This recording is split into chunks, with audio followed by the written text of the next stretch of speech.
La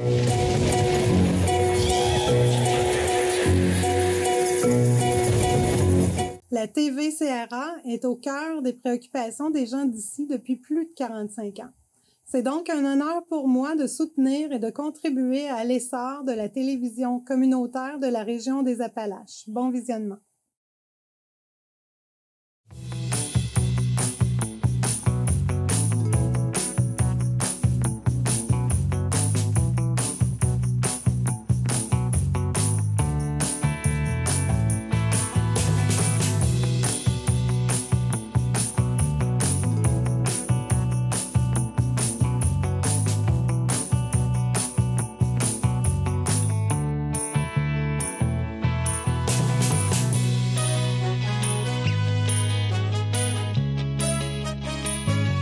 Madame, Monsieur, bienvenue à votre émission habituelle d'information Appalaches en quelques mots. D'abord, débutons par une excellente nouvelle, à savoir que parmi les prix du Québec 2024, le prix Marie-Victorin en sciences naturelles et génie a été remis à M. René Doyon. M. Doyon est un astrophysicien renommé qui est originaire de Thetford Mines. Ce dernier est un spécialiste des exoplanètes, professeur en physique à l'Université de Montréal et directeur de l'Observatoire du Mont Mégantic. M. Doyon a développé des instruments clés pour l'observation spatiale, notamment pour le télescope spatial James Webb. Ses travaux sur l'imagerie à haut contraste ont permis des découvertes majeures, comme la première photographie d'un système planétaire multiple en 2008. Directeur de l'Institut Trottier, il a contribué à des avancées cruciales dans la détection d'exoplanètes et la recherche de signes de vie au-delà de notre système solaire. Monsieur Doyon s'est dit extrêmement honoré de cette distinction prestigieuse. Je ne peux m'empêcher de penser que ce prix n'est pas que le mien, mais celui de toute mon équipe d'étudiants et de chercheurs à qui je dois en très grande partie mes réalisations. Je ne suis que le maestro d'un orchestre scientifique très bien accordé de mentionner M. René Doyon, à qui nous offrons nos plus sincères félicitations. L'organisme L'Intervalle a décidé de changer son image de marque. TVCRA était présent pour le lancement du nouveau logo. Bonsoir, je me présente, Mélissa Pomerleau, je suis la directrice générale de la CDC. Il me fait grand plaisir de vous accompagner ce soir à la demande de la directrice générale et du conseil d'administration de l'Intervalle. De part et d'autre, nous valorisons la collaboration, l'entraide, le rayonnement de nos organisations et le support de la CDC des Appalaches peut se traduire par notre présence dans des événements tels que celui-ci. Je suis très heureuse, au nom de la Corporation de développement communautaire des Appalaches, de pouvoir soutenir l'organisme L'Intervalle en animant cette inauguration. Nous sommes ici réunis ce soir pour deux raisons. Tout d'abord, le 27 septembre 1997, l'organisme prenait son envol sous la dénomination sociale L'Intervalle. Donc, nous soulignons aujourd'hui les 25 ans de l'organisme et dont nous aurons l'honneur d'entendre tout à l'heure l'historique. Afin de s'actualiser et de présenter adéquatement ses services, le besoin de rafraîchir l'image de marque de l'organisme s'est imposé au fil du temps. Ce point de presse permettra le dévoilement de cette toute nouvelle image de marque novatrice ainsi que la création du site Web revampé et optimisé. Avant d'aller plus loin, j'aimerais vous rappeler la mission de l'Intervalle. L'Intervalle est un organisme qui offre des services d'hébergement et de transition aux personnes atteintes d'un trouble mental en vue de leur réinsertion dans la communauté. En lien avec sa mission et en collaboration avec ses partenaires, L'intervalle développe et coordonne un ensemble de services adaptés et intégrés sur tout le territoire de la MRC des Appalaches. Nous invitons maintenant Mme Hélène Pomerleau, attachée politique de Luc Berthold, à venir prendre parole. Merci. Bonjour à tous. Ça me fait plaisir d'être ici au nom du député de Mégantic-Érable, Luc Berthold, qui malheureusement ne pouvait pas être avec nous ce soir, mais je tenais en son nom à féliciter toute l'équipe de l'Intervalle, tout le conseil d'administration, tous les partenaires qui s'investissent au quotidien dans un organisme aussi important. La mission est déterminante et ça fait chaud au cœur de vous voir tous réunis ce soir pour célébrer les 25 ans de l'Intervalle. Alors, si je peux me permettre, j'inviterai Mme Vachon à venir me rejoindre. Au nom du député Luc Berthold, je tiens à vous remettre un certificat à l'occasion du 25e anniversaire, même si, comme ça a été mentionné auparavant, l'organisme est un petit peu plus vieux que le 25 ans, mais on tenait à souligner le 25e anniversaire de l'organisme. Alors, si vous permettez, je vais lire le texte. Depuis un quart de siècle, l'organisme Intervalle est un pilier important pour les personnes vivant avec une maladie mentale dans la région de Thetford. Grâce à son environnement sécurisant et son service d'intervention adapté, l'Intervalle a permis à de nombreux individus, de plus de 1000 personnes, comme ça a été mentionné, c'est impressionnant, bravo à tous encore. L'Intervalle a permis à de nombreux individus de retrouver leur autonomie et de se réintégrer dans notre communauté. Au nom des citoyens de Mégantic-Érable, je tiens à saluer tous les membres de l'équipe pour le dévouement envers la cause importante de la santé mentale. Vous êtes un phare d'espoir pour tous les gens qui franchissent vos portes. Joyeux 25e anniversaire. Wow, merci.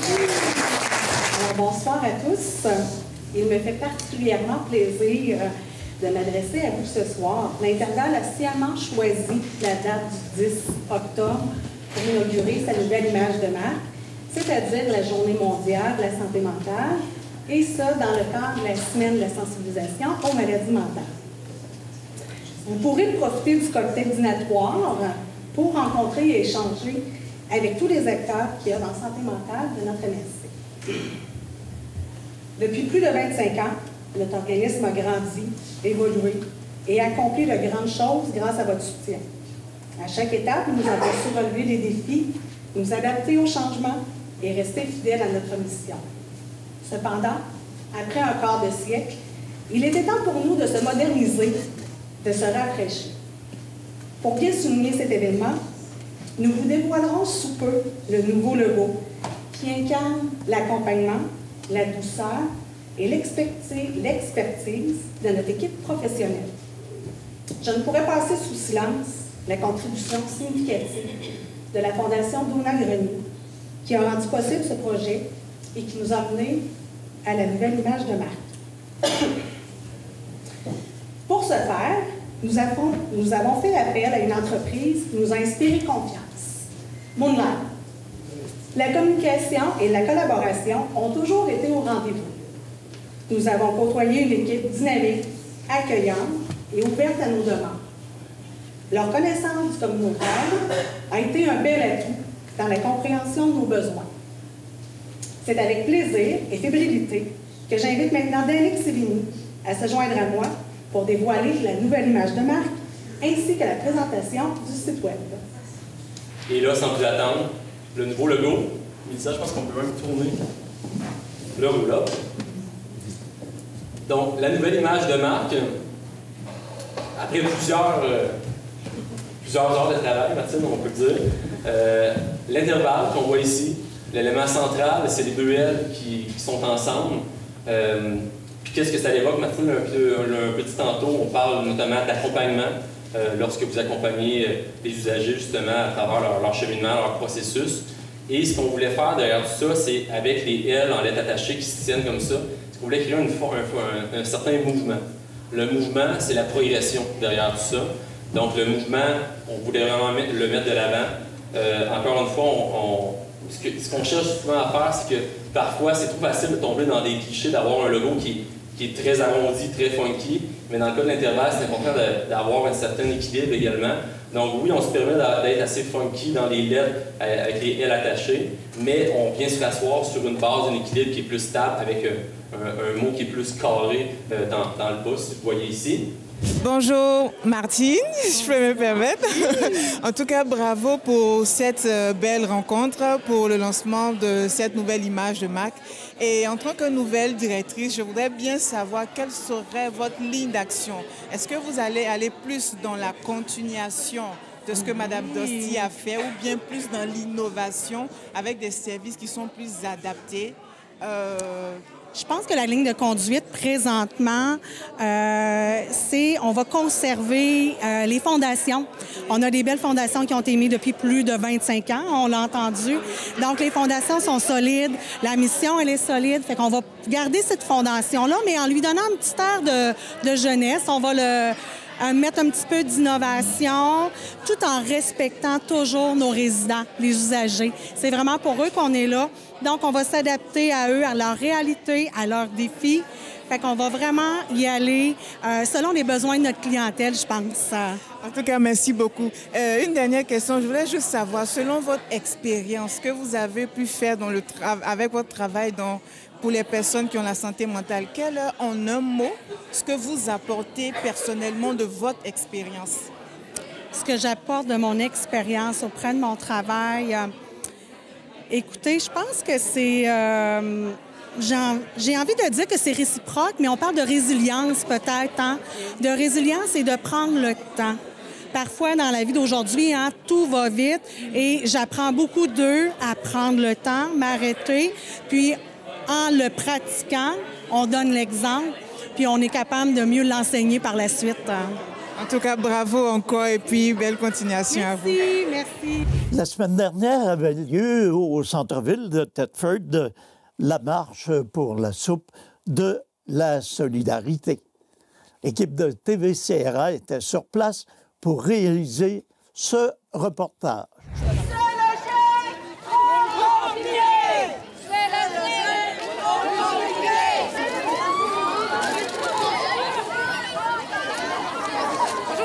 Bonjour. Quel est votre nom?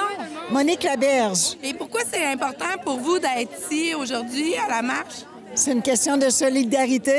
On veut sensibiliser les gens à la pauvreté et aussi à la malveillance, les gens qui souffrent de malveillance et qui sont dans le besoin. Alors, c'est important de sensibiliser les gens, là. Et est-ce que tu pourrais, selon toi, nous dire des moyens qu'on pourrait mettre en place ou des petites solutions au quotidien pour être plus solidaires les uns envers les autres? Et tabarouette que tu m'en demandes là. Être plus solidaire avec tout ce qui se passe aujourd'hui. La moindre chose peut être de la solidarité, moi, je pense. Tu sais, pour aider quelqu'un qui a besoin, ou peu importe, là, tu sais. Même ce qui se fait aujourd'hui, là, ça paraît pas, là, les résultats de ça, mais c'est très important pour... Moi, je trouve pour les jeunes femmes. Quand je vois des jeunes comme ça, là, ça m'encourage au bout. Tu sais, c'est important là, que les jeunes soient sensibilisés à tout ce qui se passe. Parce que sinon, on devient des personnes plus vieilles seulement. Puis je pense que ça prend de l'aide des jeunes qui vont être sensibilisés au moindre effort de changement puis de solidarité.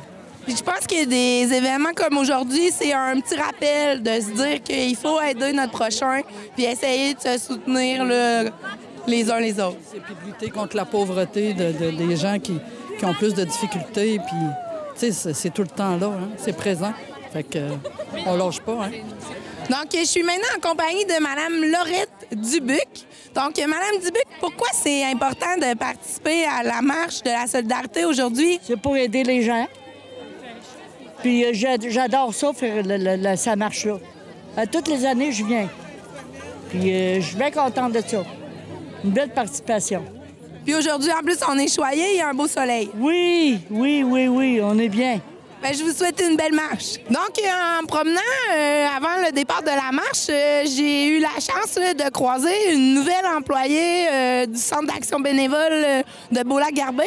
Donc, est-ce que tu peux nous présenter un peu ton nom et tes nouvelles fonctions? OK. Donc, moi, je m'appelle Julie Thériault. En fait, je suis la nouvelle agente de développement là, pour le Centre d'action des Chaudières-Appalaches. Désolée. Donc, ça fait un mois que je fais ça. Tu sais, c'est sûr que le communautaire, pour moi, c'est nouveau, mais j'aime ça. Tu sais, quand je vois ça ici, là, wow, c'est cool. C'est quoi les valeurs du communautaire là, qui t'ont séduite, qui ont fait que tu as décidé de venir t'établir dans notre région? Bien, en fait, moi, j'ai toujours été en relation humaine. Donc, j'ai toujours travaillé avec les gens, plus les employés. J'ai fait du syndicalisme longtemps aussi. Donc, ce qui m'a interpellée, c'est vraiment tout le côté entraide, tout le côté soutien, famille, le mélange des intergénérations, tout ça. Ah, moi, je capote. J'aime vraiment ça.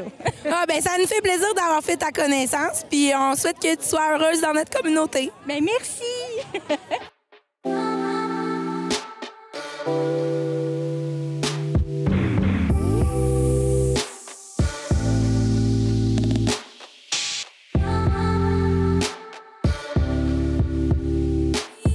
but de l'activité, c'est nécessairement là, de souligner là, la lutte contre la pauvreté. Donc, c'est la Journée internationale de la lutte contre la pauvreté aujourd'hui. Donc, on veut vraiment souligner l'importance là, de continuer à faire des actions, d'avoir des démarches pour pas oublier que malgré tout, avec les efforts que les groupes communautaires font chaque année, chaque jour, il reste encore des besoins pas comblés. Donc, aujourd'hui, ça sert un peu à ça. Ça sert aussi à se regrouper, à avoir du plaisir avec les gens là, que vous voyez derrière qui rentrent actuellement. Donc, on arrive aussi à avoir une belle activité avec eux là, pour question de rester solidaires aussi. On a malheureusement une MRC qui est, encore une fois, là, défavorisée par rapport au niveau socio-économique. Donc, on se retrouve dans une situation où il faut quand même faire des actions. C'est encore plus important ici de faire des actions. Es-tu capable de nous donner une estimation du nombre de participants aujourd'hui à la marche? Ça tourne toujours autour de 200-250 personnes. Donc, on doit être autour de ça encore une fois. J'ai essayé de faire un petit calcul rapide pendant que les gens rentraient. C'est toujours difficile, là, mais on est toujours autour de ça. Là, donc, on apprécie beaucoup l'engagement des gens, l'engagement des partenaires aussi. On compte beaucoup sur nos partenaires pour faire vivre l'événement. Il n'y a jamais un gros budget associé à ça, malheureusement, mais on y tient quand même. On remercie la ville de Thetford qui ont donné, la fromagerie La Bourgade, la pizzeria du Boulevard qui ont été des partenaires de l'événement, encore une fois, cette année. Puis là, j'imagine que tu t'en vas faire un discours aux gens qui sont assis. C'est quoi que tu vas transmettre comme message ou comme moyen de continuer la lutte là, pour la prochaine année? Bien, c'est pas moi qui va faire le discours cette année. J'ai laissé la place là, à d'autres personnes sans aucun problème. Mais le discours que je tiens, je le tiens tous les jours là, dans le cadre de mon travail d'agent de développement. C'est toujours de continuer à collaborer, à maintenir des liens avec les partenaires, avec les autres organismes pour qu'on continue à donner des services de qualité à la population de la région. Informé récemment des intentions de la Société de l'assurance automobile du Québec de lancer un projet pilote visant à réduire les heures d'ouverture de 20 % au centre de service de Thetford Mines, les membres du conseil municipal ont exprimé leur profond désaccord. La principale raison de ce refus repose sur le fait que la SAC peine déjà à desservir les citoyens de la ville et ceux des environs. En ce sens, une coupure de services supplémentaires serait tout à fait inacceptable et empirerait la situation. Le projet pilote, déjà déployé dans quelques municipalités, propose la fermeture complète des comptoirs une journée par semaine afin de permettre au personnel de prêter main forte à ceux et celles qui répondent aux appels téléphoniques en provenance de partout au Québec.